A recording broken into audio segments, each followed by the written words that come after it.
ምንም ያህል ዓለም አቀፍ ጫናዎች ቢበረቱ ያይቻልም ድምጾችም ቢበራከቱ ኢትዮጵያውያን በአንድ ድምጽ ተናጋሪ ሆነው ሕያው ምልክት በጉባ ተራሮች ውስጥ እውን አድርጓል። ታዲያ ለትውልድ የሚተርፍ ተጋድሎ ብሔራዊ ጥቅምንም አሳልፎ ያለ መስጠት የጀግንነት ገድሉ እንደቀጠለ ነው። የባህር በር ጉዳይን በህጋዊ መንገድ ለማግኘት የሚደረገው ጉዞም ከቁጭት የመነጨ ተጠቃሚነትንም የማሳደግ ትልም ይዞ አይቀሬ ለሆነው የባህር በር ጉዳይ የባህር ኃይል እስከ ማቋቋም የደረሰ ቁርጠኛ አቋም ተይዞበታል። የኢትዮጵያ ባህር ኃይል አሰልጥኛለሁ እኔም አሰልጥነናል።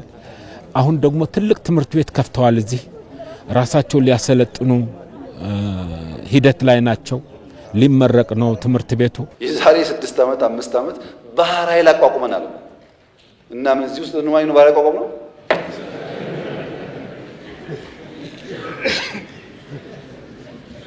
ለምን ሰዎች ይሄን ደምሮ ማየት እንደሚቸገሩ አይገባኝ። ኢትዮጵያ ቀይ ባህር እንደሚያስፈልጋት ከለውጡ በፊትም እናምን ነበር፣ እንናገር ነበር። ያኔ መደመጥ አንችልም። ከጀመርንበት ቀን አንስቶ ግን ንግግሩ አለ።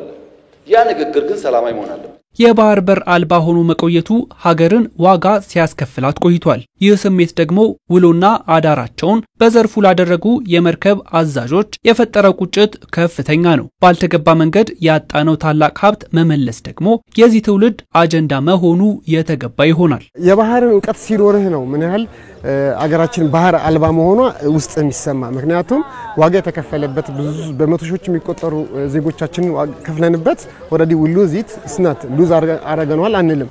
በተሰሩ ትክክለኛ ያልሆነ አካሄዶች ናቸው ያጣናቸው። እስቲ አሁን ኢትዮጵያ ባህር አልባ ይባላል እንጂ ወረዲ አለን፣ ባንዲራ አለን እኮ አዲስ አበባ ፍላግ እንሰራል። ያለ ምንድነው የነበረንን አለን፣ ግን በሂደት ለጊዜው ነው ያጣነው። 90% በላይ የዓለማችን ዕቃዎች የሚጓጓዙት በባህር ነው። የባህር በር ከምንም በላይ አስፈላጊና ከምንም በላይ ለአገሪቷ ባክቦን የሆነ ነውና ለተተኪውም ጄኔሬሽን ይሄንን ፊልድ በደንብ አድርጎ አስበውበት በደንብ አድርጎ እንዲሉ በር ከፋች ነው እና በጣም ማይጠራጥር ነው። ኢትዮጵያ የራሷ የባህር በር አይኑራት እንጂ በርካታ የባህር መርከብ ካፒቴኖቿ በተለያዩ የውጭ ሀገራት ተቀጥረው እንዲሰሩ ግድ ብሏቸዋል። ሀገራችንን በራሳችን የባህር በር ለማገልገል ጊዜው አሁን ነው የሚሉት እኚሁ የመርከብ ካፒቴኖች ብቁ ባለሙያዎችን በማፍራት የሥራ ዕድል ከማስፋት ባሻገር የሀገሪቱ የህልውና ጉዳይ መሆኑን ቁጭትና ተስፋ በተሞላበት ስሜት ይናገራሉ። የባህር በር ማግኘት ጉዳይ የህልውና ጉዳይ ነው። መንግስት የሚያደርገው በዚህ ማንኛውም ኢትዮጵያዊ ሊደግፈው የሚገባ ነው። በዲፕሎማሲያዊ መንገድ ይሁን በህግ ተከትሎ ማግኘቱ አስፈላጊ ነው ብዬ አምናለሁ። መርከቦቻችን አሁን እየመጡ ነው። 16 መርከብ ሊሆኑ ነው። የባህር በር ሲኖረን የበለጠ መርከብ ማዘዝ እንችል ይሆናል። ሌሎችም የባህር አካባቢ ላይ ስራዎች ይሰራሉ። ወደብ አካባቢ ላይ የሰው ኃይል ያስፈልጋል። በትምህርት የሰለጠኑ ሰዎች እናገኛለን። የውጭ ምንዛሪ እናገኛለን። ኢትዮጵያ አሁንም በህጋዊና ሰላማዊ መንገድ የባህር በር ጥያቄዋን ችላ ለሚሉ አካላት በሙሉ ያላት መልእክት አንድና አንድ ነው። በህጋዊና ንግግር ሊፈታ ይችላል ነው።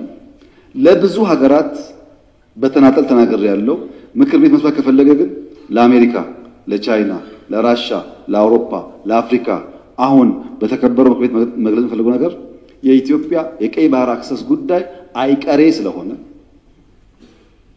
ቅድሚያ የሚሰጠው ሰላምና ንግግር ስለሆነ እባካችሁን ሸምግሉንና መፍትሄ አምጡልን። ይሄው ጥያቄያችን ነው።